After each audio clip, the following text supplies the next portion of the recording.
Assalamualaikum warahmatullahi wabarakatuh. Saya Yuan Deva Agusta dengan NIM 105200015. Kelas 2A, Program Studi Ilmu Pemerintahan Fakultas Syariah. Di sini saya akan menjawab soal ujian akhir semester mata kuliah pengantar administrasi negara dengan dosen pembimbing yaitu Bapak Dr. Dedek Kusnadi MSI MM. Soal yang pertama yaitu jelaskan paradigma administrasi negara. Paradigma administrasi merupakan suatu teori dasar atau ontologi administrasi dengan cara pandang yang relatif fundamental dari nilai-nilai yang bersifat kebenaran, konsep, dan metodologis serta pendekatan yang dipergunakan. 5 paradigma administrasi negara yaitu adalah sebagai berikut. Yang pertama adalah paradigma dikotomi politik dan administrasi. Fokus ilmu administrasi negara hanya terbatas pada masalah organisasi, kepegawaian, dan penyusunan anggaran dalam birokrasi negara.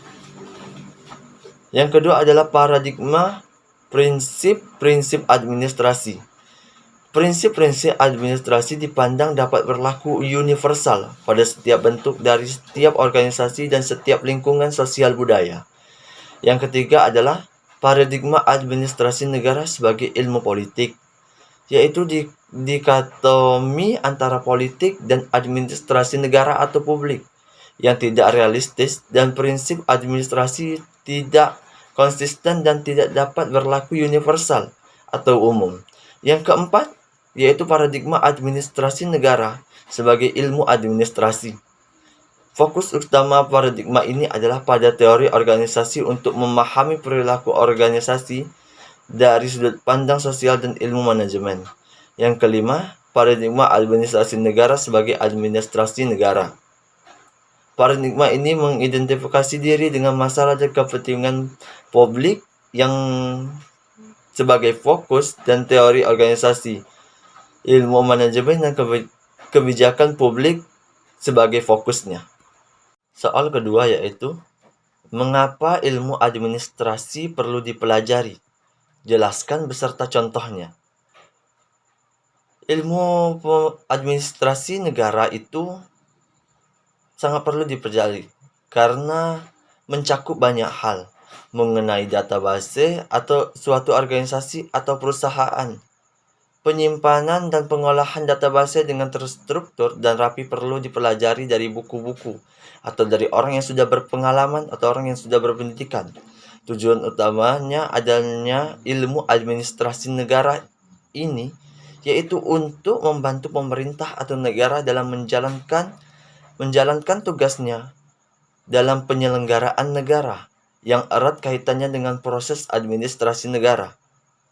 Contohnya yaitu bila kita menjadi seorang yang memegang arsip murid di sekolah, yaitu penyimpanan formulir dan data lainnya harus dibuat terstruktur supaya tidak berceceran dan supaya mudah untuk mencarinya dengan penomoran atau cara yang lainnya. Soal yang nomor 3 yaitu mengapa kehidupan manusia tidak bisa lepas dengan administrasi negara. Jelaskan beserta contohnya. Mengapa kehidupan manusia itu tidak bisa lepas dari administrasi negara? Jawabannya yaitu tujuan paling utama dari administrasi negara itu adalah berusaha mencapai nilai efisiensi dan efektivitas serta ekonomis dari government bureaucracy. Pandangan ini yang pada pokoknya menitik beratkan pada masalah efisiensi, didukung oleh prinsip utama paradigma ini yang tentu mementingkan sisi lokus, yaitu birokrasi pemerintah. Maksud dari kehidupan manusia yang tidak terlepas dari administrasi negara ini adalah kita senantiasa membutuhkan keteraturan dalam hidup kita. Keteraturan itu dicapai dengan menerapkan administrasi. Salah satu contohnya adalah ketika kita mendaftar sekolah.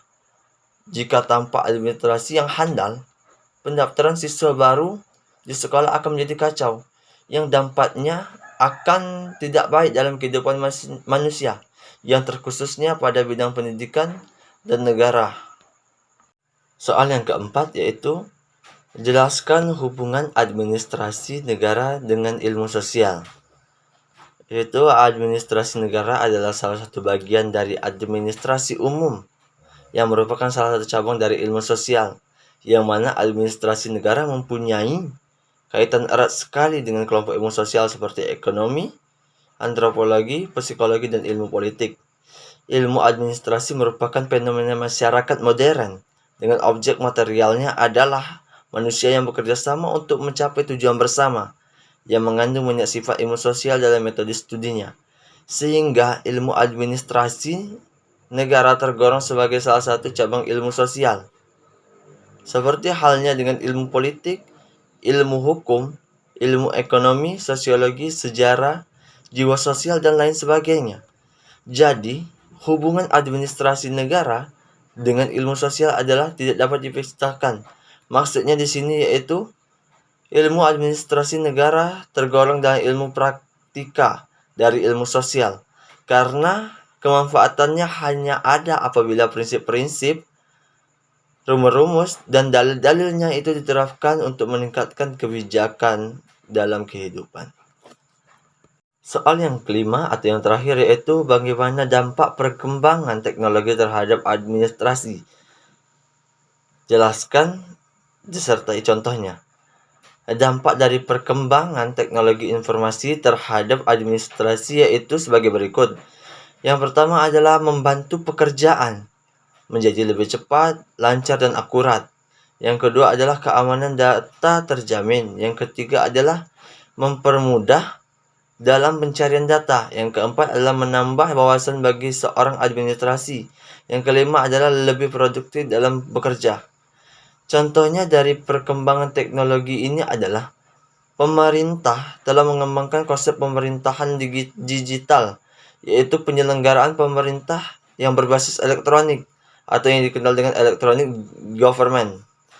Istilah ini diberikan kepada suatu pemerintahan yang mengadopsi teknologi yang berbasis internet yang dapat melengkapi dan meningkatkan program pelayanan atau administrasi.